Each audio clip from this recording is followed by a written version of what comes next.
Ново издание на 360 степени на првиот телевизиски канал на јавниот сервис. Добре дојдовте. Министерот за здравство Арбен Таравари деновиве речиси се присутен на јавната сцена пред се за да ги соопшти новините поврзани со лекувањето на повредените во ужасниот пожар во Кочани.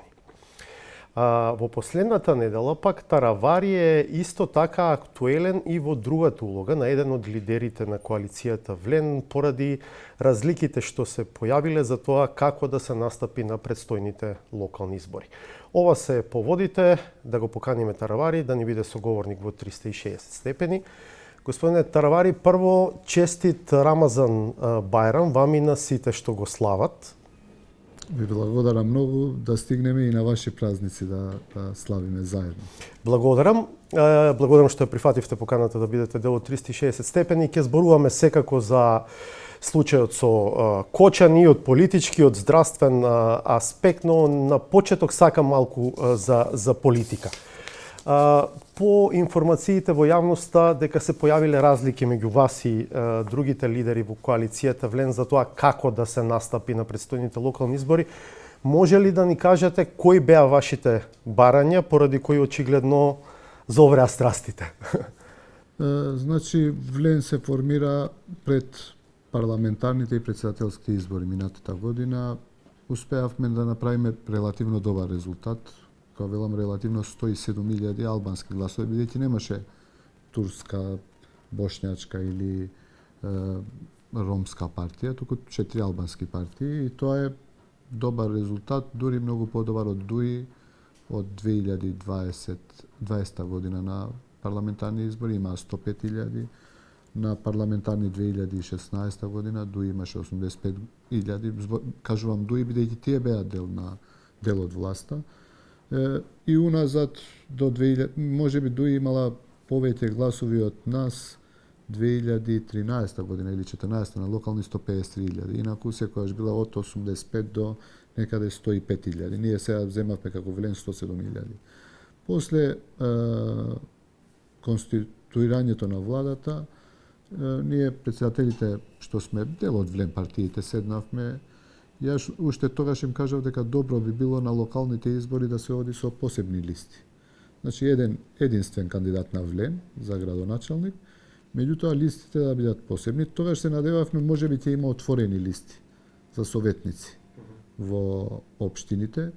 Меѓутоа за жал не успеавме и овие локални избори, иако се најавува од 2021 година на локалните избори дека ќе имаме отворени листи за советници. Моето мислење е дека уште јули или август минатата година и сега продолжувам да мислам така. Ако на пример во Тетово има 31 советник, ако сме 4 партии и сите имаат своја листа, ќе бидеме 124 кандидати за советници, што ги релаксира структурите. Бидејќи и вака ние сме 4 партии и така ја делиме исто власта на 4 дела и тоа причинува одредени да речам дека незадоволства и фрустрации. Така да, меѓутоа видов дека кај сите партии од Влен, сите мислат дека освен нас, дека треба да се оди со иста листа. Тогаш им предложив друга опција, нека бидат сите 3 партии, што беа Лен порано, со иста листа, ние да бидеме со, како Алијанса за албанците, посебна листа за советници и тука сме застанале. Тоа е до сега, да речам, ако има недоразбирање. Да, на 24 март бил тој состанок, според тоа што се известуваше во јавно. Една недела предходно, една недела предходно. Се појави и на 4 и на 25 имавме. Да, имавте и на 25. Се појавија некои медиумски извештаи во кои што вас ве квалификуваве споредува со Луј 14, како велат летат се моа. Државата, тоа сум јас, Влен, тоа сум јас, наводно, за тоа како вие сте се однесувале на тие состаноци. Тоа треба да биде некаква метафора за апсолутизам. Како ги коментирате тие медиумски написи? Напротив, ја тенденциозни се и со лоша намера. Јас знам и кој ги подготвува и кој ги нарачува точно. Меѓутоа се тенденциозни во ние. Ама тоа е брифирано веројатно од некој од вашите партнери. Не верувам. Повеќе мислам дека некој кажал за што сме разговарале, ниту сме спомнале во тој состанок проценти, ниту јас сум кажал некогаш во мојот живот дека јас сум влен, ние јас секогаш многу често го користам зборот јас, генерално користам ние, така да за тие апсолутизми поминате тоа Има време. уште една опаска. Меѓутоа, постојат тенденции за жал. Не верувам дека се влем, мислам дека повеќе од ДУИ, кои што може би земаат некои информации од представници на некои партии од влени, за да се разлабочи таа разлика меѓу партиите, се нарачуваат, а одредени медиуми го користат тоа. Меѓутоа, никогаш во ниеден момент не сум кажал, ниту не се доживувам така. Јас се доживувам дел од влен. Значи, добриот резултат е како синергија. Може би да не поделиш како партии, ниедна нема да земе и да ги собереш заедно толку гласови. Синергијата си влијае плюс може би 10 до 20.000 гласови во тие 107.000 гласови. И ни во еден момент не сум кажал дека ние сме доминанти. Таму спомнува и проценти, ниту е зборувано за проценти. Дури одредени општини сме ги кажале кои Чаир, например, доминира демократското движење на Изетмеджити. Беса доминира во Желино и во Тетово, Гостивар се и Врапчиште, Алијанса. Јас сум кажал, дури да изнајдеме од локалните избори се разликуваат од парламентарните. Дури во некои општини да дадеме секоја партија по едно име, да направиме двојна анкета и да видиме кој е најдобриот, најприфатливиот, и тој да не биде кандидат на партијата, туку да биде кандидат на влен. Една од гласините што се слушна во тој контекст е дека всушност преговарате со влен за воопшто да не се договорите, бидејќи веќе сте договорени со ДУИ. Нема врска, значи со ДУИ... Имате контакти со ДУИ? Видете, канали на комуникација постоеле и не верувам дека некој од партиите нема. Знаете како е, ова е мала држава, така да има одредени луѓе комуницираат и ме информираат дека комуницираат нормално, дека сме договорени, кога ќе се договориме јавно тоа ќе го направиме, нема што да криеме. На крајот на краиштата, јас сакам добар резултат да направи влен, меѓутоа во меѓувреме сакам и Алијанса за албанците да има добар резултат, секако, како што сака сигурно и Биралка сами за Беса, како што сака Зекерија Ибраими за алтернатива Изетмеджити за својата партија, тоа е нормално. Има некакви сигнали од ДУИ дека би сакале да соработувате на локалните избори? За вашата структура? И сигнали има, секако дека има. Туку не дека има само со Алијанса, нели ДУИ сигурно има комуникација и со другите партии на влен. Тоа е неспорно и постојат такви информации, тоа е небитно. Видете, опција ако во влен не се договориме, друга опција за нас е сами да одиме на избори. На крајот на краиштата, ако дојдеме, би излегле со листа на советници, со кандидати кај што мислиме, ако одиме во втор круг би побарале поддршка нормално. Кај што ќе оди ДУИ би побарале поддршка од влен, кај што нема да оди ДУИ би побарале поддршка од ДУИ. Меѓутоа, ќе видиме за сега оваа опција е втора опција.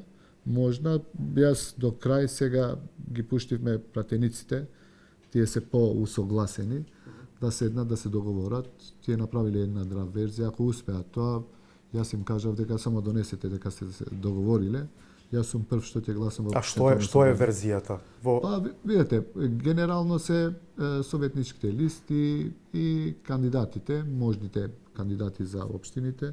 Верзијата предвидува заеднички настап на советничките листи. И на советнички листи. Една опција која што и ја мислам дека е окей. Ако се договорат, начелно им кажав и на нив, договорите се, донесете го во Централно собрание, ја прв би го изгласал. Го најавувате Централното собрание на 6 април, мислам дека рековте. Централното собрание не е од сега закажано, тоа е од пред 2 месеци, беше редовно Централно собрание, имаме секој 3 месеци. Ќе носите дефинитивна одлука или? Не знам, јас сакам да го слушам членството. Последното Централно председателство ги повикав и председателите на секој општински гранки од секоја општина и видов дека има одредени незадоволства, нормално, и нашето функционирање во владата, реално, како влем, перцепцијата не е баш добра. како функционираме, многу е тромо. Значи 4 партии треба да се усогласат за едно работно место или една работа да се направи. Многу незадоволство има од това. И треба да бидеме реални, треба да бидеме некако да изнајдеме модус за подобра синхронизација. Едно време се зборуваше дури и за тоа дека ќе се спојувате во еден политички субјект. Секако, да. Тоа го зборувавме, меѓутоа заедничка констатација наша во јули или август минатата година беше дека подобро да одиме со 4 партии до локални избори и после локални избори да се обидеме да бидеме една партија.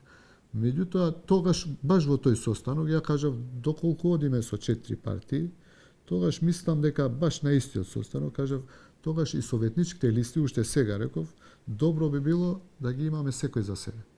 Оти јас знам 2021 година со алтернатива ние бевме заедно на општински, на локални избори и знам колку мака имавме две партии да се усогласиме за иста советничка листа. И замислете сега ќе дојдеме во ситуација 4 партии за една советничка листа во општина кај што има 11, 15, 21. Да. Добро, некој ќе каже се договоривте за парламентарни, можете и за локални ако сакате. Некој ќе каже се договоривте за парламентарни, можете и за локални. Секако, јас ги пуштив нашите пратеници доколку се договорат, за мене бланко прифаќам и ќе го поминеме. Ако успеат до Централното собрание, уште подобро. Ако не, ќе видиме како. Во екот на овие информации се случи средба со Албин Курти. И сега што разговаравте на таа средба? Интересна е, особено што тој беше еден вид ваш политички спонзор пред парламентарните избори. Не дека беше, он беше еден од луѓето што навистина ни помогна за да соработуваме во парламентарните и председателските избори. Треба ли на средбата да гледаме како целна, како обид да некој начин да ве помири? Беше и пред тоа планирано ние да се видиме овие 2-3 недели. Ова го зборам од пред еден месец е закажана средбата. Нормално е секое видување, кај да одиш сега, овие теми се отвараат и таму меѓу другото и ова се разговараше. И каква беше атмосферата? Нормално, атмосферата беше коректна, како и секогаш, он е наш добар пријател, така он нормално. Ве советуваше нешто? Да, не советуваше нормално. Он мисли дека добро е Влен да изнајде можно решение, формула за да функционира заедно и да продолжи за локалните избори да бидеме заедно. Што е неговата оценка за статусот на Влен во владата и досегашното функционирање на владата? Он сега слуша од нас како функционираме, што функционираме. Ја мислам дека имаме многу недостатоци. Тоа не е многу до премиерот Мицковски, до толку колку што е кај нас. Постои, ви реков, некаква неусогласеност, што тоа се гледа од 100 километри, дека многу бавно функционираме и печатокот кај народот, што е најлошо за нас, е дека Влен има многу слаба позиција во владата и само јас што сум направил 3 анкети кај албанци генерално анкетирани. Впечатокот е околу 70% на населението, на албанците мислат дека Влен не функционира добро. Не е задоволувачки представувањето на албанците во владата. И не затоа што ВМРО ДПМН ве доведува во подредена ситуација? Бројките јас сум го кажал, тоа и секаде го кажувам и тоа го мислам. Ако земете во квантум, значи број на министри, број на директори, окей представувањето на Влен во владата. Меѓутоа, ако земете квалитативно, тоа не е баш како што треба, не функционира баш како што треба и тоа е генерален впечаток на повеќето, зборувам и албанци кои не мора да бидат членови на влада, дуи нормално критикува, бидејќи тоа што беше влада последните 2 години, дуи СДСМ, ја мислам тоа беше комплетно расштиман оркестар. Тоа и не може да се земе како репер за да се споредува. Ако се земаат бројките од 2008 до 2016, ја мислам дека дури бројките на Влен се многу подобри отколку Дуи што ги имаше во период 2008-2016. Во смисла на представеност. На представеност во бројки, значи квантитативно. А квалитативно ја мислам дека не е баш задоволувачки.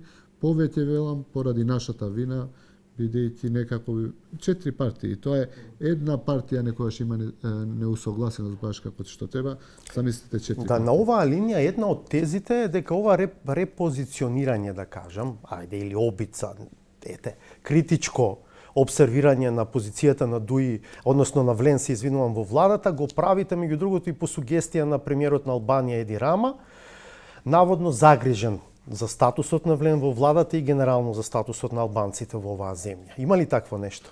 Не, комуникација со премиерот Рама секако дека има, меѓутоа не дека он инсистира или он побарал нешто такво, воопшто нема врска. Ја мислам дека статусот на албанците не е лош во Македонија. Никогаш не се случило да има едно ваков коректен однос на премиер према коалицијските партнери. Ова е супер коректно, да бидам искрен до крај. Меѓутоа, директорите, заменици директори, заменици министри, ја мислам дека не функционира баш како што треба. Па и министри.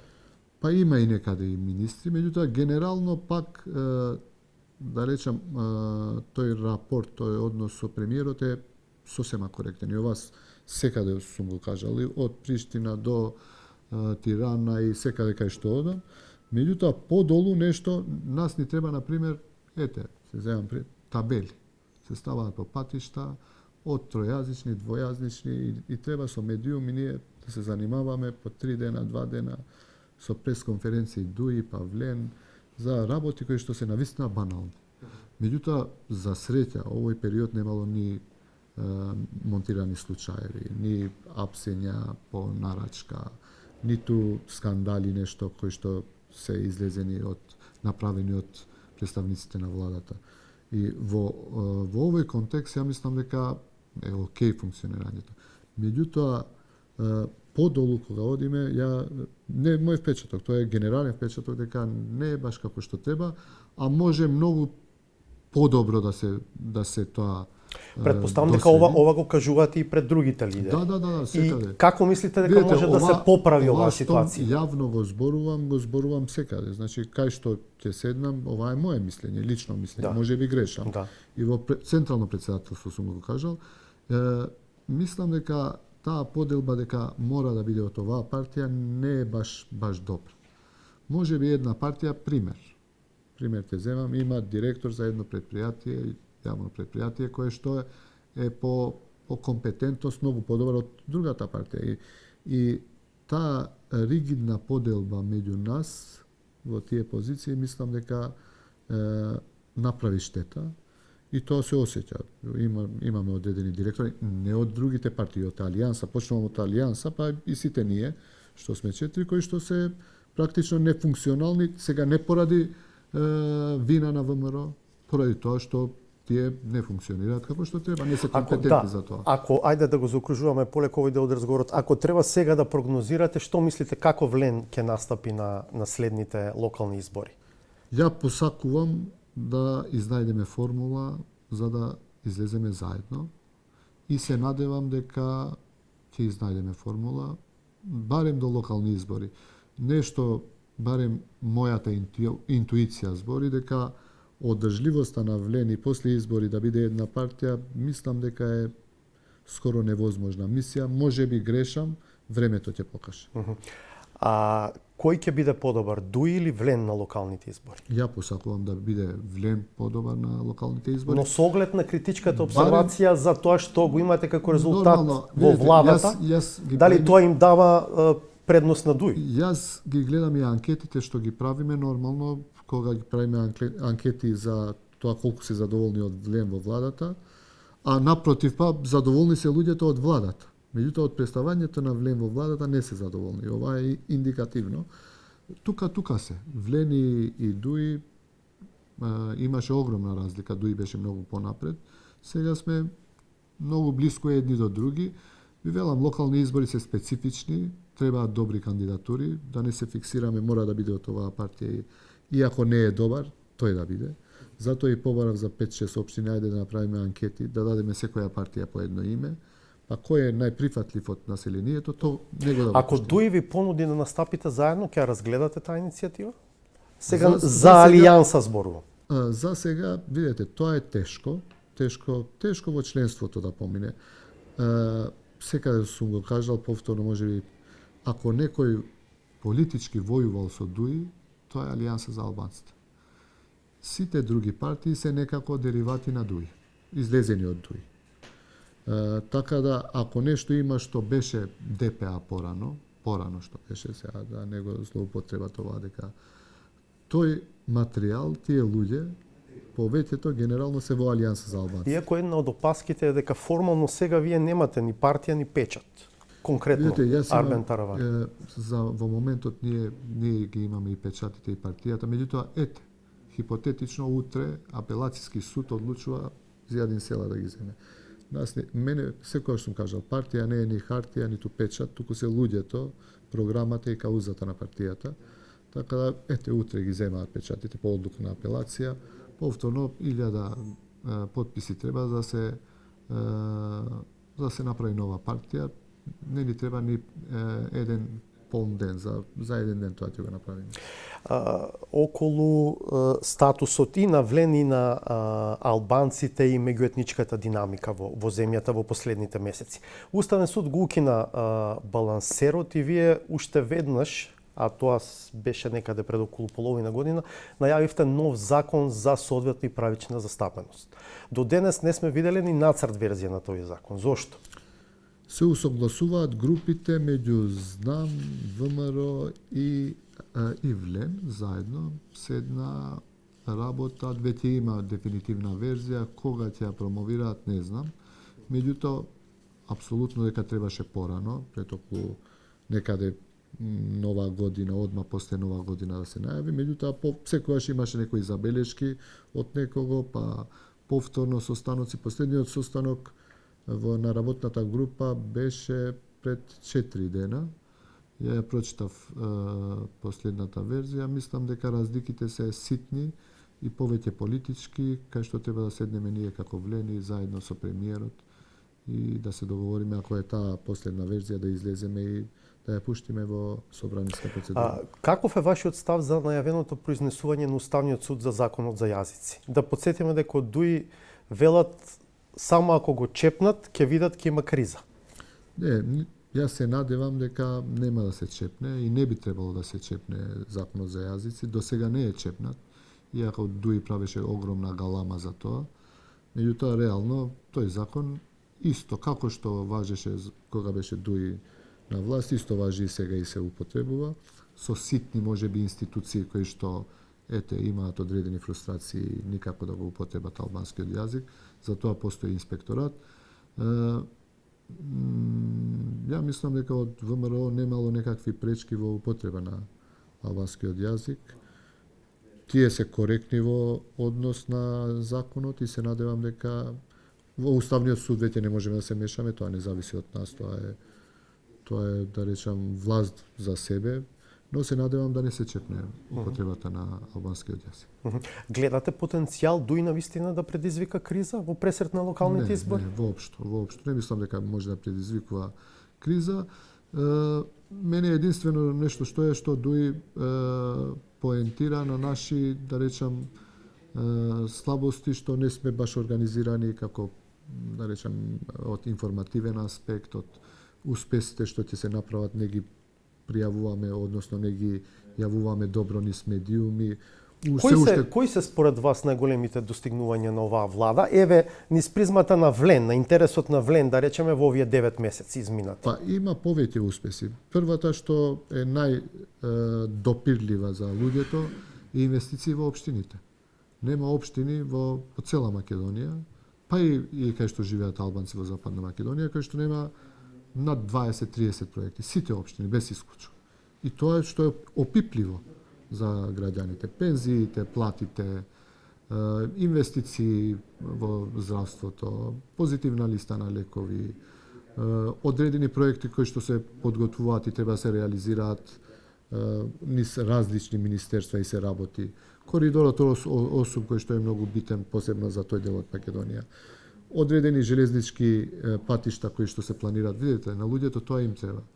Највише им треба платите да се достоинствени, подобра патна инфраструктура, подобри општини кај што живеат. Да, Дуј забележуваше дека, да речеме, во безбедносните служби сте останале без раководен кадар. Дека во армијата, да речем, во хиерархијата се случило исто така уназадување на кадрите албанци. Не е така, видите, често Дуј знае и да дезинформира. Не е така, не е баш така. Во АНБ точно е, меѓутоа се надевам дека набрзо ќе има заменик директор кој што ќе биде од Влен. Меѓутоа во армијата, ја колку што знам, барем таму е заменик министерката од нашата партија и знам дека значи застапеноста на албанците е сосема пристојна и достоинствена. А во АНБ и агенција за разузнавање? Во АНБ заменик директор, ја се надевам набрзо треба да се назначи директор, меѓутоа знаете, таму не треба да биде политички, некој кој што заслужува да биде, ќе биде најверојатно. Едно време поставувавте неформални рокови за тоа како понатаму во европскиот пат. Ова е најголемата загриженост моја, искрено. Ако се сетиме на почетокот, промовиравте 3 главни приоритети на владата. 4 да, главни и еден приоритети. од тие беше брза европска интеграција. Првата, дури по наше инсистирање, го прифати и премиерот Мицковски да бидат европскиот пат на Македонија. Втората беше борба против криминал и корупција, трета беше економски развој и четврта беше децентрализација. Чим велите дека сте загрижен, претпоставувам и вие не гледате сигнал дека тоа може да се деблокира. Искрено, ова е најголемата загриженост за мене како Арбен Таравари. Сега зборувам за мене како личност, потоа и како претседател на една партија, дали има 5000 гласови или 50.000, без разлика. За мене е навистина ова загрижувачки. Не дека не се обидуваме, меѓутоа не гледам брзо решение, имајќи во предвид дека сите овие случувања што се случуваат и геостратешки, оваа поделба меѓу САД и Европа, ова е навистина загрижувачки. Ние сега мислиме дека нон-стоп ќе бидеме во фокус на поголемите сили во светот, и тоа за жал тие си имаат своји проблеми и своји приоритети, ние некако остануваме во маргините на сите случувања, па сето тоа што се случува и во нашата околина, од Србија до Турција, па во Косово изборите помина, српско-косовското прашање исто така. Така, да видиме, ова искрено многу ме загрижува. Ја не гледам сега, порано кога ја формиравме владата, реков 6 месеци и бев многу оптимист. Сега искрено не гледам опција дека, освен ако не излезе нешто што не можеме да предвидиме за брзо решавање на проблемот, за да ги започнеме преговорите. Бидејќи велите дека сте задоволен од односот со премиерот, што ви вели тој на таа тема? Видите, он има право тоа што го бара. Сега ова е веќе прашање повеќе на македонците, меѓутоа во Македонија живееме сите ние. Јас знам дека он е загрижен и прифаќа некаква формулација која што би било со задоцнето применување. На уставните измени сега зборувате, На уставните измени тоа би било решение, едно решение. Меѓутоа гледам дека од бугарска страна нема подготвеност тоа да се прифати. Европа сега како со ова разделба, да речам, привремена, се надевам, со САД, си има своји други приоритети со она што се случува во Украина, па сите други и безбедносни работи за Европа со кои што се, да речам, што им се приоритет. Јас не гледам некое брзо решение. Камо среќа да испадне нешто и премиерот да има некакво прифатливо решение и за него. Ние можеме да кажеме се што сакаме, меѓутоа он има 58 пратеници на крајот на денот и без усогласено со ВМРО и со премиерот Мицковски, ја мислам дека е невозможно да се направат уставните промени, а без друго тоа е единствено решение за да се почнат преговори со Европска унија. Ја не гледам друга алтернатива освен уставните промени.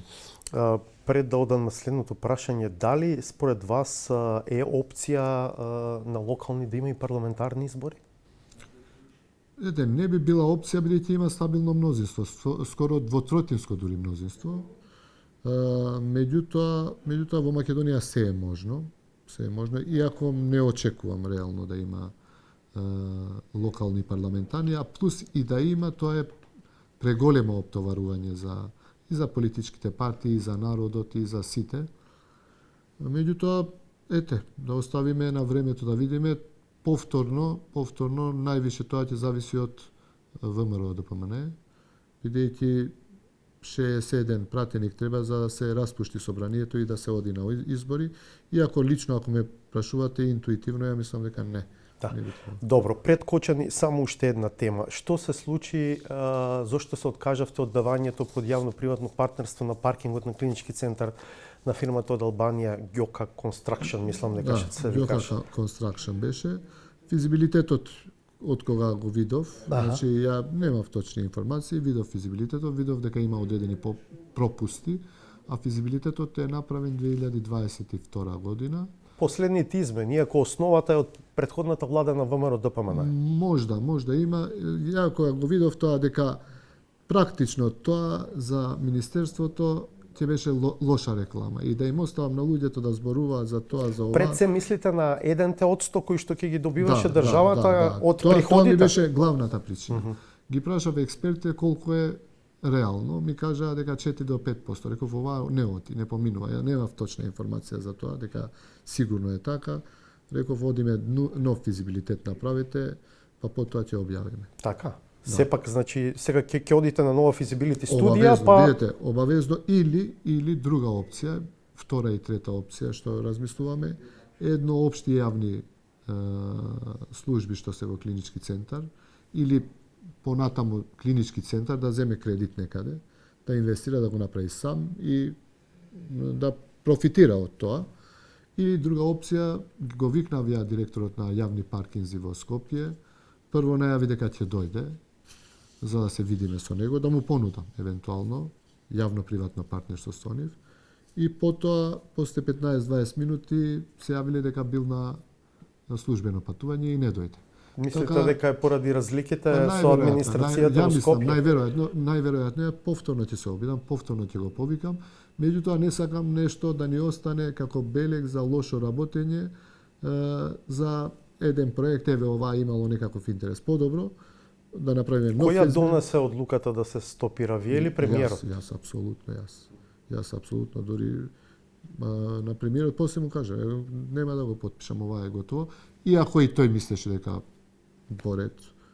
Бидејќи он беше апдейтиран нон-стоп, јас сум разговарал со него, сум кажал дека сме почнали процедура, дека ќе го даваме на концесија. Дали ќе постапевте така ако не беа јавните реакции? Оти првите изјави ви беа добро е државата да го прави, ама нема пари. Така велевте.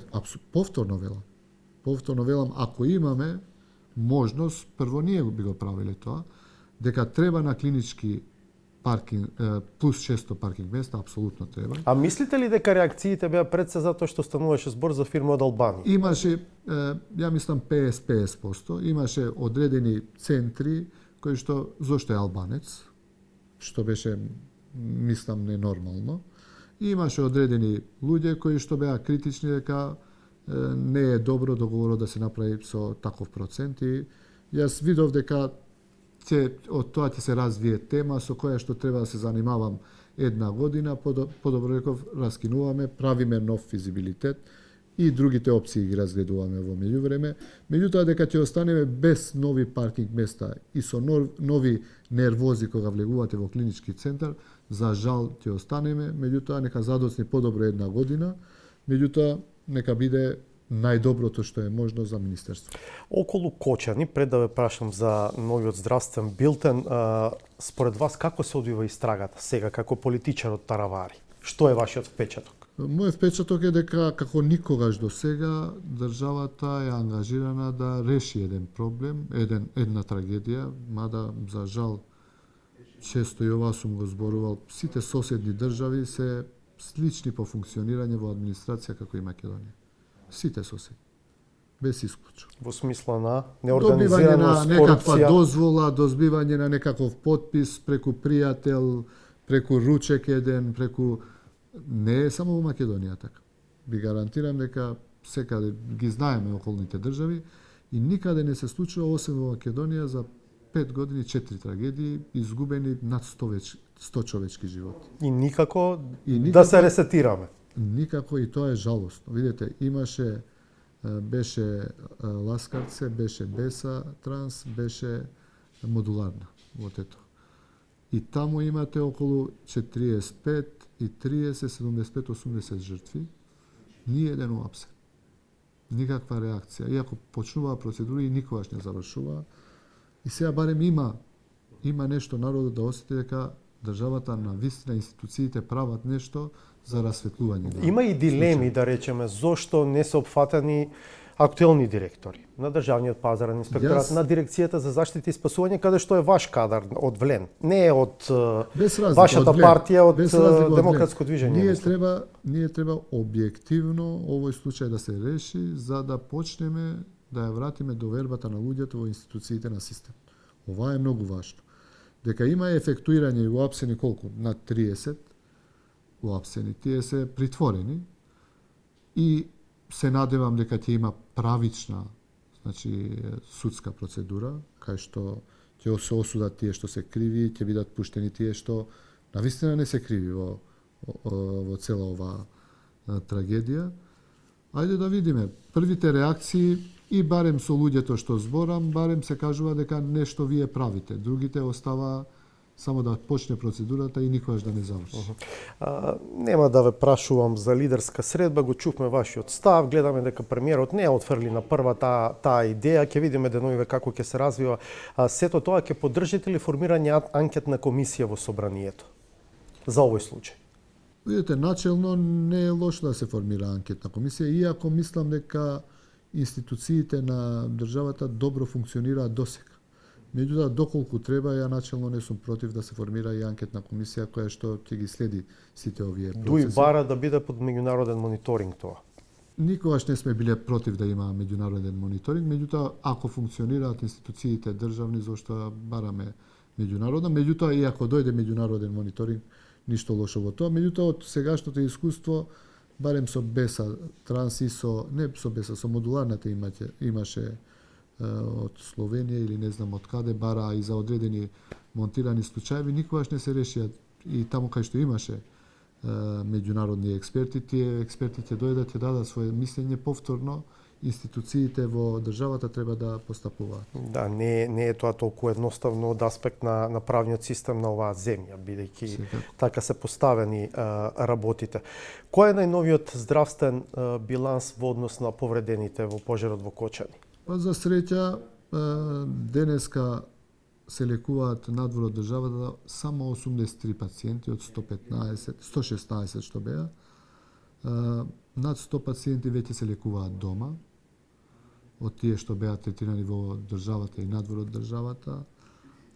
Мислам дека релативно добро изреагиравме. Се надевам, починати нула е до сега.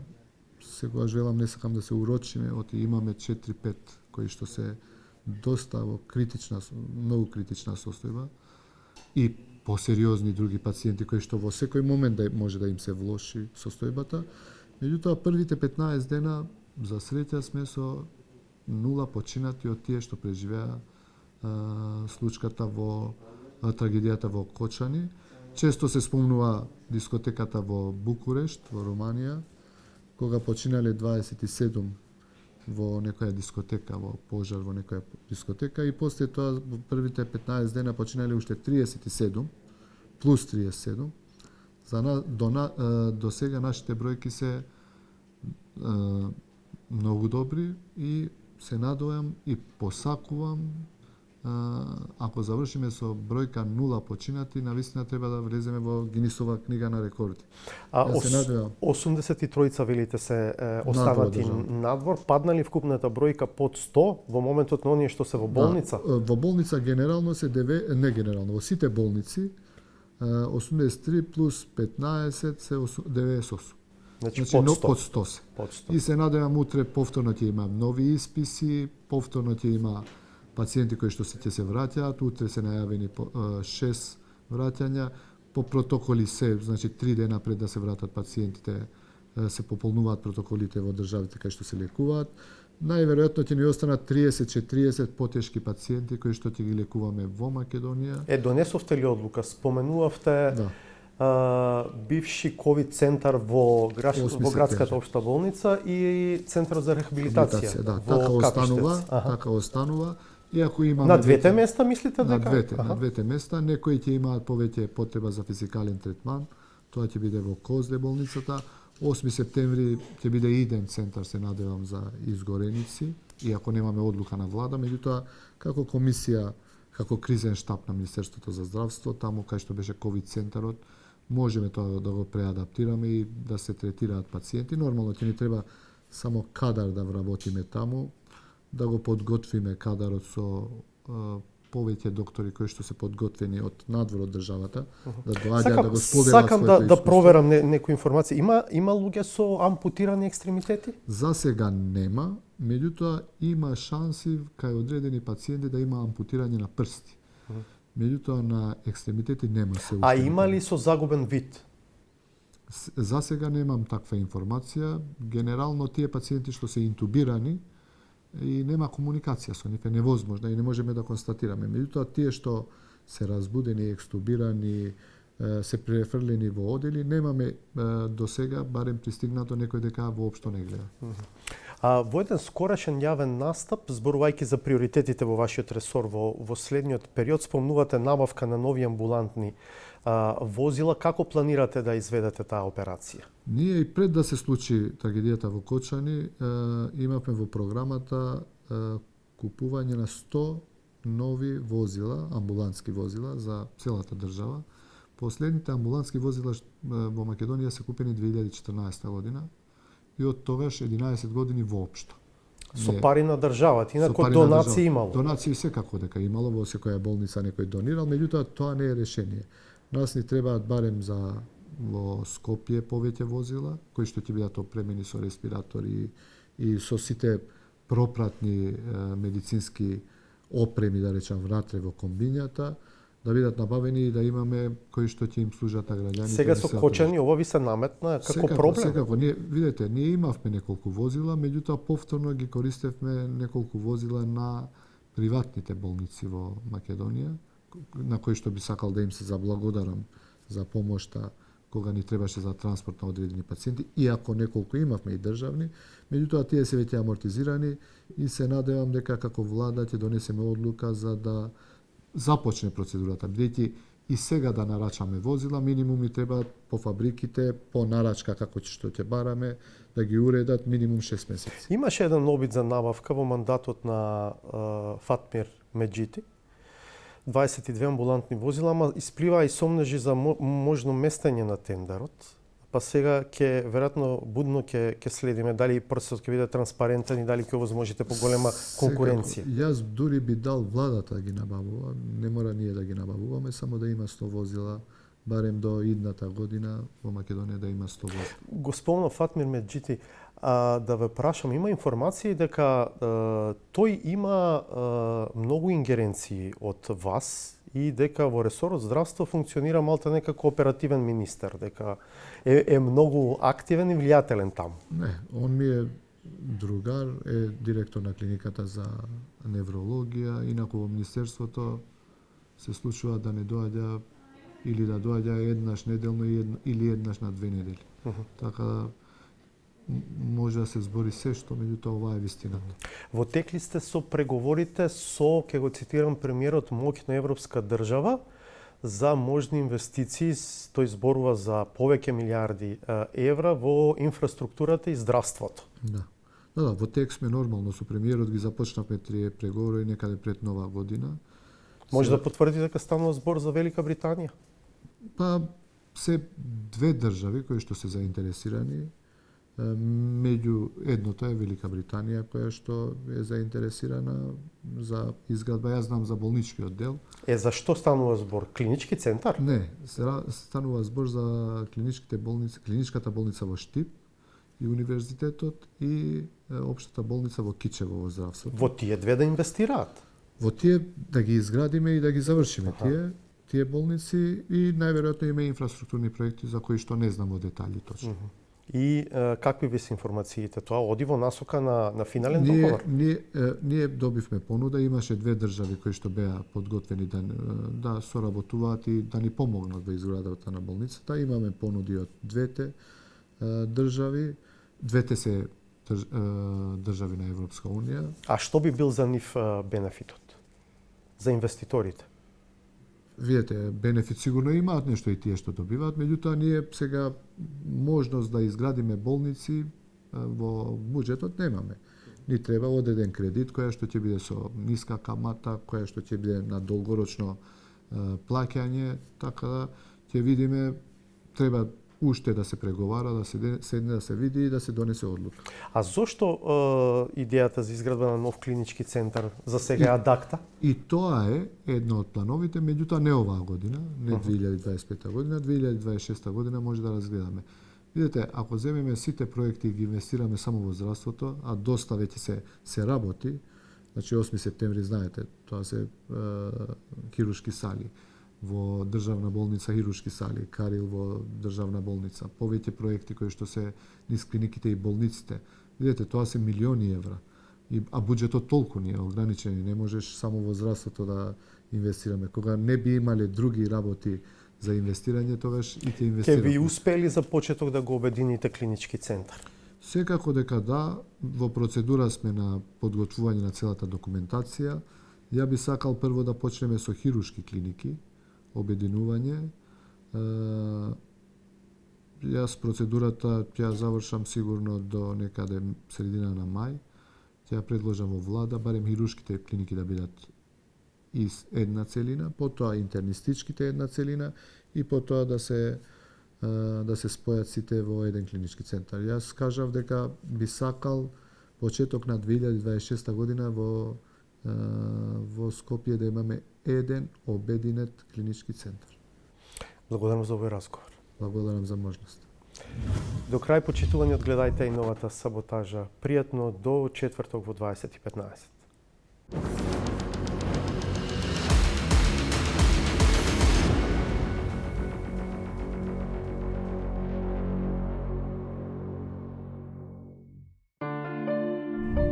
Разочарувањето од невозвратената љубов беше и повеќе од јасно. Со цврста решеност да изстави крај на таа врска, премиерот безкомпромисно застана за одлуката за смена на државниот обвинител, без никаква задршка. Сега, кога имаме влада заутре, седница редовно имаме, тоа ќе го поминеме и процедурата е тргната, нема сопирање. Но кочницата не само што се стисна, туку жаргонски беше направена полицајка и наместо нова, љубовта пак некако се врати на старите патеки. Дилемите за причините лепдат во непознатото, иако оправдувањето има очекувано објаснување. Во овој момент, имајќи ја предвид чувствителната ситуација во општеството, планираме таа постапка да ја застанеме таму каде што се наоѓа. Тоа што довербата наеднаш е вратена е предпоставка за користење реторика која е својствена за сигурност, са проаѓа и како добра алатка за спречување на сомничавоста, за селективноста пројавена во јавноста, особено опозицијската. Ако вие сега пледирате дека тоа е ВМРО, па ние го штитиме, не. Се лажете. Никога нема да штитиме. Свети ВМРО да биде. Тие и такви големи зборови со кои се нешто постојано се покрива не се употребуваат првпат. Иако авторските права се заштитени уште од 1997 година, тие постојано се враќаат кога ќе се појави политичка потреба од тоа. Иако ефектот е дека тие остануваат само празни. Инволвираните, ако сакаат нека бидат членови и на Свети СДСМ, и на Свето ВМРО, и на Свети ДУИ, тој што се огрешил, има да одговара. Одговорноста од секогаш била примарна категорија на секоја власт, па и на актуелната. Иако секому му е јасно каде лежи зајакот, за да ја задоволи чувствителноста, секогаш се користи референцата дека таа некому му е потребна и ја бара, па наместо директно да се акцентира, постојано се трага по неа. Се плашам дека може да им се случи народ. да се самоорганизира и да протестира затоа што народот е желен за правда. И на крајот, таквите протести организирани од самата власт би били уште едно македонско дежаву, чија безсмисленост и нелогичност е наполно слична со едни други, како од организацијски, така и од терминолошки аспект. Нашиот народ е желен за правда, за ефикасна правда, за брза правда, за правична правда. До вистинска вистина, а не лажна, како и до правична, а не до неправична правда, не се стигнува со чекорење до неа, туку со марш во кој лагата и неправдите конечно ќе бидат згазени. Ама не со зборови, туку со дела.